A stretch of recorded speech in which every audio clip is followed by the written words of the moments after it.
America में हुआ shutdown. 20 साल में 6 बार हो चुका है ऐसा। अमेरिका में 1 अक्टूबर 2025 से सरकारी शटडाउन शुरू हो गया है। सीनेट में फेडरल फंडिंग बिल पास नहीं हो पाया, जिससे लाखों संघीय कर्मचारियों की नौकरी पर संकट पैदा हो गया। शटडाउन में गैर जरूरी सरकारी विभाग और सेवाएं बंद हो जाती हैं, क्योंकि उनके पास संचालन के लिए बजट नहीं होता। इस दौरान पुलिस, आपातकालीन अस्पताल, एयर ट्रैफिक कंट्रोल जैसी जरूरी सेवाएं चालू रहेंगी, लेकिन पार्क, सरकारी ऑफिस, पासपोर्ट और वीजा सेवाओं में देरी हो सकती है। सरकारी कर्मचारियों को बिना वेतन के छुट्टी पर भेजा जाएगा। अनुमानित 7.5 लाख कर्मचारी प्रभावित होंगे। इससे रोजाना अमेरिकी अर्थव्यवस्था पर लगभग $400 मिलियन का असर पड़ सकता है। शटडाउन का असर छोटे व्यवसायों और ठेकेदारों पर भी पड़ेगा, जो सरकारी परियोजनाओं पर काम करते हैं। पर्यटन, हवाई यातायात और लाइफ साइंसेज इंडस्ट्री जैसी सेवाओं में रुकावटें आ सकती हैं। अमेरिका में पहले भी शटडाउन कई बार हुए हैं, जिसमें ट्रंप सरकार के दौरान 3 बार शटडाउन लगा। इससे पहले 2018-19 में 34 दिनों तक शटडाउन चला था, जिसमें लाखों कर्मचारी बिना सैलरी के काम करते रहे। अमेरिका में हुआ शटडाउन। 20 साल में 6 बार हो चुका है ऐसा। आखिर ये शटडाउन होता क्या है? इसमें कौन से काम ठप हो जाते हैं, समझते हैं।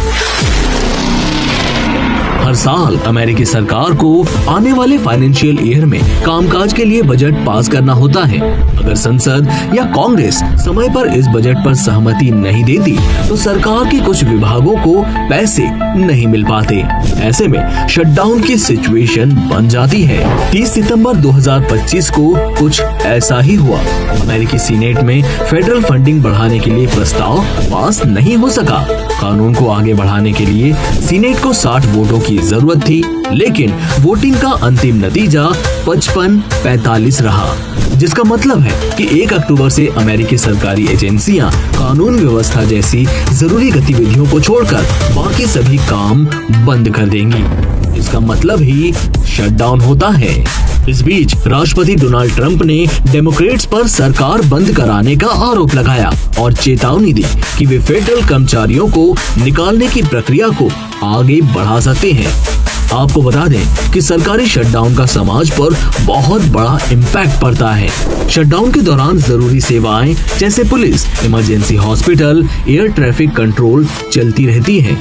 इस दौरान बाकी सरकारी सेवाएं जैसे पार्क, कुछ कार्यालय, इमिग्रेशन केस बंद हो सकते हैं या देर से काम करते हैं। विभाग के लिए बजट न होने की वजह से कई सरकारी कर्मचारियों का वेतन रुक जाता है, जो उन्हें बाद में मिलता है।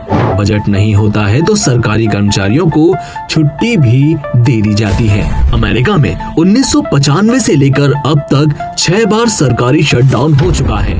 डोनाल्ड ट्रंप के पहले राष्ट्रपति कार्यकाल में ऐसे 3 मामले सामने आए जब सरकार बंद हो गई। इसमें अमेरिकी इतिहास का सबसे लंबा शटडाउन भी शामिल है, जो 35 दिनों तक चला था।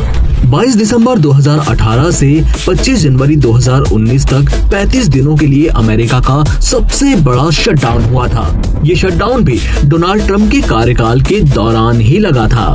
ट्रंप से पहले बिल क्लिंटन के नाम पर ये रिकॉर्ड था, जब उन्होंने 1995 में राष्ट्रपति के रूप में अपने पहले कार्यकाल के अंत में 21 दिनों का शटडाउन किया था।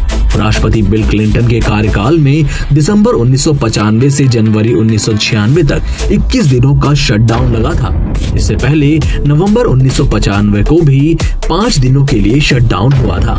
वहीं ओबामा प्रशासन के दौरान भी अक्टूबर 2013 में 16 दिनों का शटडाउन हुआ था। रिपब्लिकन राष्ट्रपति रोनाल्ड रीगन ने अपने कार्यकाल के दौरान सबसे ज्यादा शटडाउन देखे थे। 1980 के दशक में उनके 2 कार्यकालों में 8 बार शटडाउन हुए थे। हालांकि ये सभी काफी कम समय के लिए थे।